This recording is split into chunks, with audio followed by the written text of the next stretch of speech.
Perhaps you've heard the name Maksim Kuzminov mentioned last year. Mr. Kuzminov, a Russian military officer, made headlines in August 2023 when he fled to Ukraine with a Russian helicopter from his unit. The operation, named Operation Sinstia, orchestrated by Ukrainian intelligence, was successful and garnered significant media attention. The underlying motivation behind this operation was clear. Following the outbreak of war, Russian military pilot Mr. Kuzminov, who wished to resign, had his resignation denied and was threatened with deployment to the front line by his superiors. Forced to fight on the Russian side in the war, Kuzminov reached out to the Ukrainian intelligence service to plan his escape. The escape presented a significant opportunity for Ukraine, as their army was in need of morale. The Ukrainian intelligence service quickly devised a plan. Mr. Kuzminov's family was brought from Russia to Ukraine, and simultaneously, he piloted a helicopter he had commandeered from the military base, crossing into Ukraine via Belarus. Subsequently, the Ukrainian government sent him and his family to Spain for a fresh start.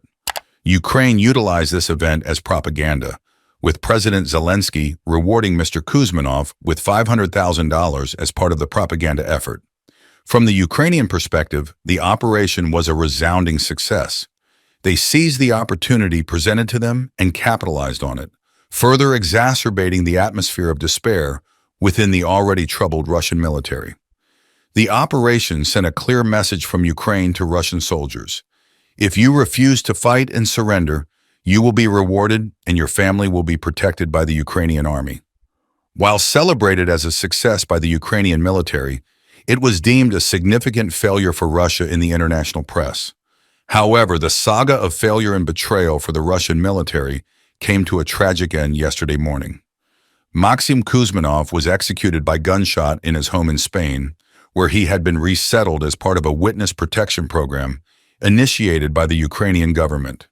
Though the Spanish government has not officially commented on the incident, Kuzminov's recent targeting by Russian intelligence officer Sergei Narishkin increased the likelihood of such an event. Narishkin referred to Kuzminov as that traitor and criminal was a moral corpse on Russian state TV. While Spain did not issue a statement, Ukrainian intelligence officially confirmed Kuzminov's death.